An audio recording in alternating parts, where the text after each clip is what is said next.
Varicose వ్యాధితో బాధపడుతున్నారంట. తక్కువ ఖర్చుతో ట్రీట్మెంట్ కావాలి అనుకుంటే ఎవిస్ హాస్పిటల్ని సంప్రదించండి. నమస్తే రమ్మగారు. నమస్తే జయ. మహాభారత విషయానికి ఒకసారి వస్తే మనం కర్ణుడు ఈ పాత్ర మనం చాలా విశేషంగా మాట్లాడుకుంటూ ఉంటాం. దానాల్లో కర్ణుడిని మించిన దానకర్ణుడు లేడని, కానీ చాలా శాపాలకి గురవటం, చాలా ఇబ్బందులు పాలవటం ఇవి కూడా చూస్తూ ఉంటాం. అసలు కర్ణుడి పాత్ర గురించి ఒకసారి మాట్లాడాలనిపించిందండి, మీతో చెప్పించుకోవాలనిపించింది నాకు. చాలా పెద్ద పాత్ర మహాభారతంలో. లెక్క ప్రకారం వీళ్ళతో పాటు ఉండవలసిన వాడు. పాండవులకి దక్కిన గౌరవ మర్యాదలన్నీ కూడా కర్ణుడికి దక్కాల్సిందే కదా? దక్కాలి లెక్క ప్రకారం అయితే. ఎందుకంటే పాండవులతో పాటు కుంతీదేవి కుమారుడు కృష్ణుడికి సొంత మేనత్త కొడుకు. అంతేగా, మేనత్త కుమారులైన పాండవులు అంటే పాండవులు అందరూ కాదు, మొదటి వాళ్ళు ముగ్గురు, ధర్మరాజు, భీముడు, అర్జునుడు, కుంతీదేవి కుమారులు. వాళ్ళు కృష్ణుడికి స్వంత మేనత్త కుమారులైతే కుంతీదేవికే జన్మించిన కర్ణుడు కూడా కృష్ణుడికి సొంత మేనత్త కుమారుడు కదా. ఒక్కసారి ఆయన జననం గురించి కూడా ఒకసారి చెప్పండి. కర్ణుడి జననం అంటే కుంతీదేవిని చిన్నతనంలో ఆవిడ చాలా విశేషమైన ప్రజ్ఞ కలిగిన బాలికట. చిన్నప్పుడు దూర్వాస మహాముని ఒకసారి వీళ్ళ రాజ్యానికి వస్తే తండ్రి అయినటువంటి కుంతిభోజుడు ఈ అమ్మాయిని ఆయన పరిచర్యకి వినియోగించాడు. నియోగిస్తే ఆయనకి ఎంతో పరిచర్య చేసి ఆయన దగ్గర నుంచి ఎన్నో మంత్రశాస్త్ర రహస్యాలు అవి తెలుసుకునేది. ఆయన ఈ పిల్లలకున్న శ్రద్ధాసక్తులు, ఆ మంచి ప్రజ్ఞా పాఠవాలు చూసి నిద్దాతనం, కొంతమంది పిల్లలు మెచ్యూర్డ్గా ఉంటారు, అవునవును, ఆ దాన్ని గమనించి ఆయన ఏం చేశారంటే ఒక మంత్రోపదేశం చేశారు. ఈ మంత్రం జపిస్తే నువ్వు ఎవరిని ఉద్దేశించి ఈ మంత్ర జపం చేస్తావో వాళ్ళు నీకు సంతానాన్ని ప్రసాదిస్తారు అని. ఓహో, ప్రసాదిస్తారని చెప్పారు. కన్యాత్వం అంటే ఆమెని ముట్టుకుని కాదు, శారీరక సంతానం కాదది, మంత్రబలంతో సంతానం లభిస్తుందని చెప్పారు. బాగుంది. చెబితే ఈ అమ్మాయి ఏం చేసింది, అప్పటికి వివాహం కాలం, వివాహిత అయితే వేరే సంగతి, వివాహం కాలం చిన్నపిల్లగానే. దూర్వాస మహాముని వెళ్ళిపోయాక ఆ మంత్రం మీద ఒక ఆసక్తి కలిగింది ఆవిడికి, ఆ పిల్లకి. చిన్నపిల్ల, అప్పటికి వయసు లేదు కదా. అయితే ఉదయిస్తున్నటువంటి సూర్యబింబాన్ని చూసేసరికల్లా ఒక మోహం కలిగింది ఆవిడకి. ఎంత బాగున్నాడు సూర్యుడు. ఆ సూర్యుడిని ఆరాధనా క్రమంగా ఈ మంత్రాన్ని జపించి సూర్యుడు వచ్చి ఆమెకి సంతానాన్ని ప్రసాదించి వెళ్ళాడు. మహాభారత కాలం నాటి కథలు మనకు అర్థం కావు, కొన్ని విషయాలు మన బుర్రకెక్కవు. ఎలా జరిగి ఉంటుంది ఇలాంటి ప్రశ్నలు 100 రకాలు వస్తాయి. ఇప్పుడు ఆమె శారీరకంగా లోబడిందా, ఆమె గర్భం దాల్చిందా, 10 నెలలు ఈ దౌహృద లక్షణాలని వీళ్ళు ఎలా దాచారు, చిన్నపిల్ల ఎట్లా దాచింది, ఇలాంటి చాలా ప్రశ్నలు వస్తాయి. మంత్రంతో లభించిన సంతానం అని చెప్పబడుతుంది, కానీ ఈమెకి శారీరకంగానే సంతానం కలిగిందన్న మాట చెప్పరు. కానీ ఆమె వాడే కొడుకు అయితే అయ్యుండొచ్చు కూడా, అది చూపించరు కథల్లో, మనకి ఊహించాల్సిందే మనం. ఈ పిల్లవాడిని చూసేసరికి భయం వేసింది ఆవిడకి.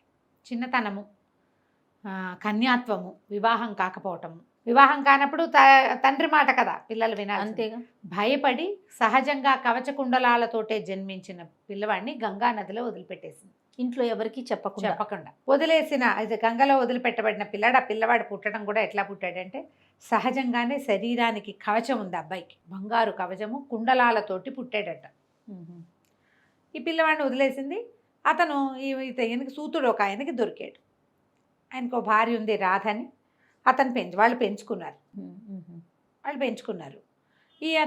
దీని తర్వాత ఈవిడికి వివాహం చేశారు. కర్ణుడు ఎంత పెద్దవాడై ఉంటాడు చూడు, పాండవుల కంటే పెద్దవాడు అతను. అయితే ఏమైంది, కొంతకాలానికి ఆవిడకి వివాహం అయింది. పాండురాజుతోటి వివాహం చేశారు. తర్వాత పాండురాజు మద్రదేశ రాజకుమార్తె అయిన మాద్రిని కూడా వివాహం చేసుకున్నాడు. వీళ్ళు 2 భార్యలు ఉన్నాక కొంతకాలం వీళ్ళు కాలం గడిపిన తర్వాత ఆయనకి భార్యాగమనం పనికిరాదని శాపం వచ్చింది. ఆయన ఒక లేళ్ల జంటను కొట్టాడు. వాళ్ళు లేళ్ళు ఏమిటి, అవి మునులు లేడి రూపాలతో ఉన్నారు.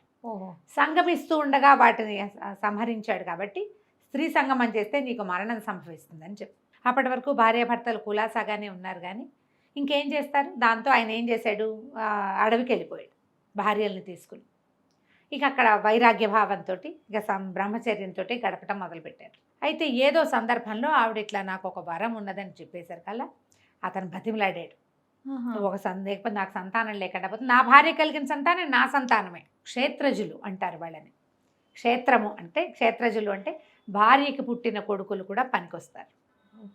ఆయన వల్ల పుట్టక్కర్లేదు, భార్యకి ఎక్కడి నుంచైనా సంతానం కలిగి అది కూడా భర్త అనుమతితోటి కలిగిన వాళ్ళు పనికొస్తారు. అలా వాళ్ళు పాండవులు అయ్యారు. ఆయన ఆవిడ్ని బలవంత పెట్టాడు. సంతానం నీకు అవకాశం ఉంది కాబట్టి నా కోసం, నా తర్వాత ఇంకా నాకు ఉత్తరాధికారి నాకెవరు నీళ్ళు వదిలిపెడతారు అని బతిమలాడాడు. బతిమాలితే సరే ఆవిడ ఏం చేసింది, మొట్టమొదటిసారి యమధర్మరాజుని ఆవాహన చేసుకుని ధర్మరాజుని గన్నది. ధర్మరాజు పుట్టాడు. ఇప్పుడు ఆ పిల్లాడిని చూసేసరికి పిల్లవాడు ఒక్కడే ఉంటాడు, ఇంకొకడు కావాలని అడిగాడు ఆయన. మళ్ళీ భీముణ్ణి, వాయుదేవుణ్ణి ఆవాహన చేసి భీముణ్ణి కన్నది. మళ్ళీ ఈయన ఊరుకోలేదు, ఆవిడ సొంతంగా చేయలే. కుంతి సొంతంగా చేసిన ఒకే ఒక్క పని కర్ణుడిని కనడం. కర్ణుడిని సంతానంగా తీసుకున్నది మాత్రమే ఆవిడ తెలివి. ఈ ముగ్గురి మందో ఆవిడ ప్రమేయం లేదు, భర్త ప్రోత్సాహంతో చేసింది ఆవిడ. మూడోసారి ఏం చేసింది, ఇంద్రుడిని ఆవాహన చేసి అర్జునుడిని కన్నది. అక్కడి నుంచి మాద్రి ఆవిడకి సవితికి ఇంతమంది పిల్లలు పుట్టేశారు, తనేమో ఇదిగా ఉండిపోయానని ఆవిడ చాలా దుఃఖిస్తుంటే ఈయన ఏం చేశాడు, మళ్ళీ కుంతీదేవిని బతిమలాడాడు. నువ్వు మాద్రికి కూడా ఆ మంత్రాన్ని ఇవ్వు, మాద్రికి కూడా సంతానం కలుగుతుందని ఆవిడ్ని బతిమలాడితే ఆవిడేం చేసింది, ఆవిడ తెలివితేటలు ఒకేసారి ఇద్దరు పిల్లల్ని కంటం కోసం అశ్విని దేవతల్ని ఆవాహన చేసింది ఆవిడ. అశ్విని దేవతలు వాళ్ళిద్దరూ ట్విన్స్, సూర్యుని కుమారులు, చాలా అందమైన వాళ్ళు, దేవ వైద్యులు అని చెప్తారు వాళ్ళు. అవును, ఆవిడ ఇంకా దేవతల్లో ఎవరిని సెలెక్ట్ చేసుకున్నా సరిపోను, ఆవిడ ఒకేసారి ఇద్దరు కుమారులను కంటం కోసం ఇద్దరు కుమారులను కన్నది, నకులుడు సహదేవుడు, ట్విన్స్. ఇప్పుడు చూడు, ఈవిడికి తెలివి తక్కువ చిన్నతనంతో కర్ణుడేమో వీళ్ళకి దొరికాడు. భర్త అనుమతితోటి కన్న సంతానం ఆవిడతోటి ఉంది. మాద్రి భర్త ఇద్దరు వాళ్ళు మరణించారు. ఆయన పాండురాజు మరణించాడు, ఆయనతో సహగమనం చేసింది మాద్రి. ఆమె యొక్క సంతానాన్ని ఈవిడే పెంచింది. ఆవిడ సహగమనం చేసింది. వీళ్ళు ఏమైందంటే ఇట్లా కొంచెం పిల్లలు పెద్దవాళ్ళు అయ్యి పాడుతూ ఉండగా ఒకసారి ఎప్పుడు ఆయన ఉద్రేకపడి భార్యా సంగమం చేసి మరణించాడు మాద్రితోటి. దాంతో తన వల్లే భర్త మరణించాడని, నా పిల్లల్ని నువ్వు పెంచు, పైగా ఈ వరం నీది, నువ్విచ్చిన వరంతో నేను కన్నాను, ఈ పిల్లల్ని కూడా నువ్వే పెంచమని ఆ ఇద్దరు కుమారులని కుంతీదేవికి అప్పచెప్పి మాద్రి కూడా సహగమనం చేసింది భర్తతోటి. వీళ్ళ నుంచి సెపరేట్ అయిపోయిన కర్ణుడు ఇప్పుడు వీళ్ళ తర్వాత తల్లికి వివాహం అయింది, ఆ తర్వాత కొంతకాలానికి ఇదైంది, తర్వాత కాలంలో పిల్లలు పుట్టారు. అంటే కనీసం 8-10 సంవత్సరాలు అయినా పెద్దవాడు అయి ఉంటాడా? అవును, 7-8 ఏళ్ళు గ్యారంటీగా పెద్దవాడు. అవును. ఈ దొరికిన కుమారుడు వీళ్ళకి దొరికాడు. వీళ్ళు ఏం చేశారు, తమ జాతికి సంబంధించిన రథాలు తోలటం అవి మొదలుపెట్టారు. సహజంగా ఈ క్షత్రియ కన్యకి పుట్టడం వల్ల, సూర్యభగవానుని అంశ అవటం వల్ల ఆయనలో క్షాత్ర తేజం ఉండేది. ఆయనకి యుద్ధ విద్యలు వాటి మీద ఆసక్తి. అన్ని చోట్ల నేర్చుకుని పరశురాముడి దగ్గర విద్య అభ్యసించడానికి వెళ్ళి బ్రాహ్మణుడిని అబద్ధం చెప్పాడు. బ్రాహ్మడు కాదు, క్షత్రియుడే. కానీ వీడు పుట్టింది వీళ్ళని తనని పెంచారనే విషయం అతనికి తెలియదు అప్పటికి. తను శూద్రుణ్ణి అని భావంతో ఉండి బ్రాహ్మణులకే ఆయన చెప్తాడని చెప్పాడు. కానీ బ్రాహ్మణులకి అని కాదు. ఒకవేళ నిజం చెప్పుంటే ఆయన చెప్పేవాడేమో పరశురాముడు. నిజమే చెప్పి నాకు ఇలా ఆసక్తి ఉంది, నేను ఇలా శూద్ర జన్మ, నేను వాళ్ళకి దొరికానో ఇంకోటనో ఏదైనా చెప్పుంటే బాగుండేది. ఆయన చెప్పపోయేసరికి లవో సందర్భంలో ఆయన ఈయన కాలు మీద తలబెట్టుకుని పడుకుని ఉన్నాడు. కుమ్మరి పురుగేదో తొలిచిందట ఈయన తొడని. తొలిస్తే నెత్తురు ఎంత బాధైనా సహించి ఊరుకున్నాడు. కానీ గురువు గారికి నిద్రాభంగం కలిగించకుండా ఆగేసరికి ఆయన నెత్తురు వరదలు కట్టేసిందట. ఆ తడికి మెలకు వచ్చిన పరశురాముడు, నువ్వు ఇది ఎట్లా సహించావు, ఇంత బాధ ఎట్లా సహించావు, బ్రాహ్మడు ఇంత బాధ సహించలేడే, వాడికి అంత శారీరకమైన బలం ఉండదు, అంత శరీర బలం ఉండదు, నొప్పిని సహించగలిగే గుణం ఉండదు, వాడు తినే ఆహారం వాడు చేసే విహారం అలాంటివి. కాబట్టి ఆయన నిలదీసి, ఇతను శూద్రుడని తెలుసుకుని, నేను నేర్పిన విద్య నీకు గుర్తు రాకుండా పోతుంది, నువ్వు ఇట్లా నన్ను మోసం చేసావని శపించాడు. ఇట్లా ఒక్కో శాపం ఆయన మోసుకుంటూ ఉన్నాడు. ఇట్లాంటి శాపాలు ఉన్నాయి ఆయనకి కొన్ని. అయితే మనం దానవీరుడు, దానం చేసే గుణం ఉంది కర్ణుడికి. కాదు రమ్మగారు, మరి ఒక సాధారణ కుటుంబంలో పుట్టాడు కదా, దానం చేసేంత ఎలా వచ్చింది ఆయనకి? మళ్ళీ వీళ్ళ దగ్గరకు వచ్చేసి ఏదుంటే అది దానం చేసేవాడు. తన దగ్గర ఉన్నది ఎప్పుడూ లేదనేవాడు కాదు. తర్వాత ఏమైంది, పాండవులు వీళ్ళు కొంచెం పెద్దవాళ్ళు అయ్యాక కౌరవులు పాండవులు ఒకసారి ఏదో క్షాత్ర విద్యలు పరీక్ష చేశారు. ఆ పరీక్షల్లో ఎవరైనా పాల్గొనొచ్చని కర్ణుడు పాల్గొన్నప్పుడు వీళ్ళు ఏం చేశారు, అర్జునుడికి ధీటుగా ఉన్నాడని గ్రహించుకున్నారు. తర్వాత ఏమో ఇతను రాజకుడు, క్షత్రియులకి పెట్టిన పోటీ, నువ్వు సూతకుమారుడు ఇందులో పాల్గొనడానికి వీలు లేదని చేసేసరికి దుర్యోధనుడికి ఏంటంటే ముందు నుంచి అర్జునుడు అంటే మహాభయం, భయం. భీముణ్ణి తను జయించగలను, అర్జునుడిని జయించలేను. ఆహా. అర్జునుడిని మించిన ధానుష్కుడు ఇంకొకడు లేడు, వాడు ఎప్పుడు తమకు పోటీయే. ఈ అర్జునుడికి పోటీగా కనపడిన ఈ కర్ణుడిని పట్టుకున్నాడు ఆయన. ఓకే. పట్టుకుని ఏం చేశాడు, నేను క్షత్రియం కావాలంటే ఏముంది, క్షాత్రం కావాలంటే భూమిని ఇస్తే సరిపోతుందని అంగరాజ్యానికి పట్టాభిషేకం చేయించాడు. అంగరాజుని చేశాడు, అంగదేశానికి రాజుని చేశాడు కర్ణుడు. ఆ సందర్భంలో ఇతను ఇప్పుడు రాజు అయ్యాడు. ఇంకేమి పోటీ చేయొచ్చు కదా. తర్వాత తన స్నేహితుడిని చేసుకున్నాడు. ఇలా తనకి ఒక రకమైన అవమానానికి గురైన పరిస్థితుల్లో తనకి సహాయం చేసిన దుర్యోధనుడితోటి విపరీతమైన స్నేహం చేశాడు కర్ణుడు. ఒక దశ ఎట్లా కనపడేదంటే కర్ణుడు గీసిన గీటు దాటడు రారాజని చెప్పుకునే పరిస్థితి వచ్చింది, అంత స్నేహం. ఇప్పుడు ఇంత స్నేహం ఉన్నప్పుడు మంచి ఎందుకు చెప్పకూడదు స్నేహితుడు కదా, మంచి చెప్పాలి కదా. అవును అవును, నువ్వు చెబితే వింటాడు, కానీ చెప్పలేదు. ఇప్పుడు కర్ణుడు మనకి, మీరందరూ నీ ఏజ్ పిల్లలు అంతా కూడా దానవీర సూరకర్ణ సినిమా చూస్తారు, అవును, మాయాబజార్ సినిమా చూసుంటారు, అక్కడి నుంచి ఇంకా ఏమిటో శ్రీకృష్ణ పాండవీయం అలాంటి సినిమాలు చూస్తారు, పాండవ వనవాసం, వీటన్నిటి సినిమాలు చూసి అందులో ఉన్న క్యారెక్టర్ని, మీరు ఎస్టాబ్లిష్ చేయబడిన క్యారెక్టర్ని చూసి అదే వాళ్ళ ఒరిజినల్ క్యారెక్టర్ అని అనుకుంటారు. కర్ణుడు అంటే చాలా ఉత్తముడు, పాపం తల్లిదండ్రులకు దూరంగా పెరగాల్సిన పరిస్థితి, రాజభోగం అనుభవించాల్సిన వాడు అలా అయిపోయాడు, అతన్ని అందరూ దూరం పెట్టారు. ఇలా ఒక సాఫ్ట్ కార్నర్ అనిపిస్తుందండి కర్ణుడు అంటే మాకు. అవును, కర్మానుభవం వల్ల అతను కన్యకి జన్మించాడు. అవును, కానీ రోడ్డు మీద పడిపోలే, పెంపకం దొరికింది. తర్వాత రారాజు ప్రాపకం దొరికింది, రాజు అయ్యాడు. రాజు అయిన వాడు, అతని దగ్గర ఉత్తమ గుణం ఏముందంటే దాన గుణం ఉంది. అంతకంటే ఉత్తమ గుణాలు ఏం లేవు. అవును రమ్మ గారు, అంతకంటే ఉత్తమ గుణాలు కనపడవు. మీరు సినిమా చూస్తారు కదా, సినిమా చూసినప్పుడు మనం ఒక సినిమా ఒకటి మీద సినిమా తీస్తే, అమ్మ ఇప్పుడు చూడు కేజీఎఫ్ లాంటి సినిమాలు చూసామా, ఇప్పుడు అతను స్మగ్లరు, అవును, అయినా కూడా అతను హీరో ఆ కథకి, అంతే, వాడి పట్ల ఎంత ఫ్యాసినేషన్ ఉంటుందో. అవును, ఇట్లా స్మగ్లర్లని కథలని సినిమాలు తీసినప్పుడు వాళ్ళ మీదే చేస్తారు, వాళ్ళ క్యారెక్టర్ని ఎస్టాబ్లిష్ చేస్తారు. అప్పుడు మనం వాడికి ఫ్యాసినేట్ అయిపోతాం, మనం వాడు ఫ్యాసినేట్ చేసేస్తాడు, ఫ్యాన్స్ అయిపోతాం. అవును అవును కదా. అవును, కర్ణుడి కథ విషయంలో కూడా అలాగే జరిగింది. కర్ణుడికి నోరు మంచిది కాదమ్మా, వాచాలత ఉన్నది, మహాభారతంలో కనపడుతుంది. ద్రౌపది వలవలు ఊడ్చమని చెప్పింది కర్ణుడే, ఆమెను అవమానించడానికి అతను కూడా కారణమయ్యాడు. అతనికి తెలీదు, తన వాళ్ళని తెలీదు, కానీ పరాయి స్త్రీని మత్సరంతో దుర్యోధనుడు చేస్తే నువ్వు ఈ పనికిరాదని ఎందుకు చెప్పలా? నువ్వు స్నేహితుడివి ఇది తప్పు, వద్దు, ఈ పని చెయ్యొద్దని చెప్పలా. ఓ పెద్ద పరాక్రమం ఉంటే ఘోషయాత్రకి వెళ్ళారు వీళ్ళంతా. ఈ ఘోషయాత్ర ఎప్పుడు పాండవులు అడవుల్లో ఉండగా, వనవాసంలో ఉండగా, తమ తాలూకు మీరు ఇలా వలువలు కట్టుకుని ఇట్లా తిరుగుతున్నారు, కందమూలాలు పీక్కుని తింటున్నారు, మేము ఎంత అద్భుతంగా ఉన్నామో చూడండి మా లైఫ్ స్టైల్ అని చూపించడానికి మొత్తం 100 తమ్ముళ్ళని వేసుకుని ఘోషయాత్ర అని వెళ్ళారు. మహాభారతంలో ఈ ఘట్టాలు చదివితే తెలుస్తుంది. ఘోషయాత్రలో గంధర్వుడు పట్టేశాడు వాళ్ళందరినీ. పట్టేస్తే అర్జునుడు భీముడు ఇద్దరే, ఆ రథాలు కూడా లేవు, వాళ్ళొచ్చి వీళ్ళని విడిపించారు. కర్ణుడు అంత ప్రతాపశాలి, అర్జునుడిని జయించగలిగిన వాడైతే అర్జునుడు విడిపిస్తే ఎట్లా విడిపడ్డాడు? ప్రతాపశాలే, కాదనడానికి వీల్లేదు. కానీ అంత కాదు, ఉన్నది కొంత. ఆయన శాపాల వల్ల కొన్ని చోట్ల జ్ఞాపకం రాకుండా పోయింది. ఎవడి కర్మానుభవం వాడి వెంట వస్తుందమ్మా. దానగుణం ఉంది, స్నేహం చేసావు, చివరికి తల్లి వచ్చి వీళ్ళు నీ తమ్ముళ్ళు అని చెప్పింది. కృష్ణుడు కూడా చెప్తే, కానీ ఆయన దగ్గర ఉన్న గొప్ప గుణం ఏంటంటే, పాండవులు తన తమ్ములని తెలిసినా, సాక్షాత్తు భగవంతుడే వచ్చి తనని పిలిచినా తను పట్టుకున్న కొమ్మని మాత్రం విడవలేదు, స్నేహితుడిని విడిచిపెట్టల, విడవకుండా ఆయనతోటే ఉన్నాడు. అది ఆయన గొప్ప క్యారెక్టర్. కానీ యుద్ధ సమయంలో, యుద్ధం అప్పుడు వీళ్ళందరినీ విడదీశారు. ఎవరెవరు అర్ధరథులు, ఎవరెవరు మహారథులు, అతిరథ మహారథుల్ని విడదీశారు. విడదీసి ఎవరు ఎలాంటి వాళ్ళు అనేది భీష్ముడిని చెప్పమన్నారు. భీష్ముడిని చెప్పమంటే ఆయన ఏం చేశాడు, అందరినీ ప్రతి వాళ్ళని విడదీసి చెప్పాడనమాట.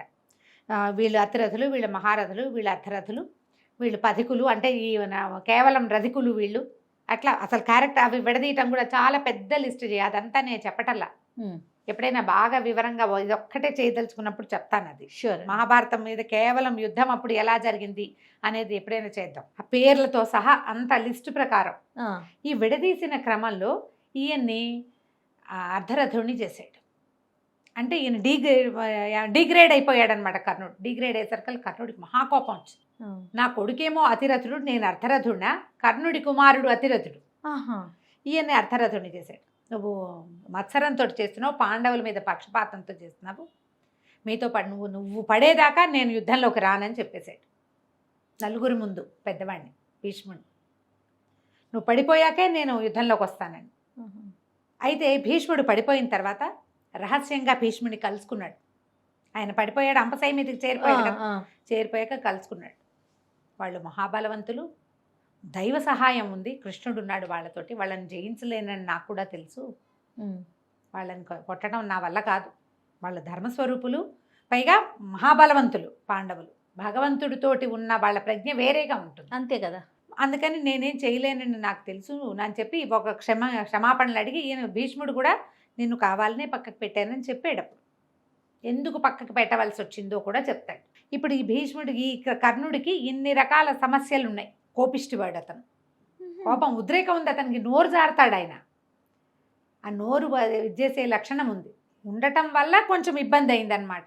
లేకపోతే ద్రౌపది వస్త్రాపహరణం జరిగేది కాదు. ఆయన కనుక అడ్డుపడి ఉంటే, అదే ఆ ఘట్టమే లేకపోతే అసలు యుద్ధమే లేదు. ఇప్పుడు యుద్ధానికి కారణమైన వాళ్ళలో కర్ణుడు కూడా ఒకడు కాదా మరి? చిదంబరం గారు కదా. ఇప్పుడు మనకు ఎట్లా తెలియాలంటే, సినిమాలు చూసి పరిజ్ఞానం పెంచుకోవద్దు. నేను చాలా బ్రీఫ్గా 4 వాక్యాల్లో చెప్పాను. మీకు మహాభారతం గురించి తెలుసుకోవాలంటే సినిమా కాదు, పుస్తక మహాభారతమే చదవాలి. ఇది పెద్ద లెంగ్దీగా ఉండే వ్యాసభారతం చదవలేము. కవిత్రయం చేసిన మహాభారతం చదవాలన్నా తెలుగు బాగా కావాలి, అది కూడా మన వల్ల కాదు. తర్వాత తరాలలో చేయబడినవి ఉన్నాయి. ఇటీవల కాలంలో ఉపులూరు కామేశ్వరరావు గారు ఒకరు మంచి వివరంగా చేశారు, బాగుంటుంది బ్రీఫ్గా. అది చదువుకోవచ్చు. పుల్లెల శ్రీరామచంద్రుడు గారు చేశారు, అది చదువుకోవచ్చు. అలా చదవండి. ఆ క్యారెక్టర్ గురించి తెలుసుకోవాలంటే వ్యాసభారతము, లేకపోతే వ్యాసభారతానికి తెలుగు ట్రాన్స్లేషన్ కూడా కనిపిస్తుంది. అవునవును. అలా కూర్చుని చదువుకుంటే మనకి ఇప్పుడు ఏది నిజం అని తెలుస్తుంది. ఇప్పుడు మాయాబజార్ సినిమా ఉంది, మనం ఎంత ఫ్యాసినేట్ అయిపోతాం జయ. మాయాబజార్ అంటే సినిమాకి గ్రంథం, అది సినిమా చరిత్రకు ఒక గ్రంథం. ప్రతి వాళ్ళు సినిమా తీయాలంటే ముందు అసలు మాయాబజార్ 100 సార్లు చూసి టేకింగ్ నేర్చుకోవాలి. నిజానికి మాయాబజార్ కథ జరిగిందే కాదు, కల్పనే. పాండవులు వనవాసానికి వెళ్ళే నాటికి అభిమన్యుడు 16 ఏళ్లవాడు కాదు, 3-4 సంవత్సరాల పిల్లవాడు, 3-4 ఏళ్లవాడు. అతను వివాహం చేసుకుంది ఉత్తరని. మనం శశిరేఖను పెళ్లి చేసుకున్నాడని చూసుకుంటాం. కథను అట్లా మార్చారు. కిటి పురాణం అది. ఈ మొత్తం మాయాబజార్ ఇదంతా నిర్మాణం ఎంత బాగా చేశారు. కృష్ణుడు క్యారెక్టర్ అద్భుతంగా. ద్రౌపది వస్త్రాపహరణం నాటికి 2-3 సంవత్సరాల పసిపిల్లవాడు. మనకి ఎట్లా కనబడుతుంది సినిమాలో, వస్త్రాపహరణం అయిన తర్వాత వాళ్ళు అడవులకు వెళ్ళిపోయారు, ఈవిడ వచ్చేసింది మన సుభద్రాదేవి ఇక్కడికి వచ్చింది, ఇంత ఎత్తైన పిల్లాన్ని తీసుకుని అని. అది జరగలా. కానీ మనం జరిగిందని నిజమని నమ్ముతాం. దాన్ని సినిమా మన్నట్ల దీంట్లో పెడుతుంది. దానవీర శూరకర్ణ సినిమా తీసినప్పుడు ఇలాగే ప్రత్యేకంగా చెప్పబడింది. ఆయన క్యారెక్టర్ని ఎలివేట్ చేశాడు. ఆయన పన్ను పీకిచ్చాడు, అది పీకిచ్చాడు, ఇది చేసేసాడు, అది చేసేసాడు, ఓల్డ్ అని కథలు దాని మీద రకరకాలు పుడతాయి.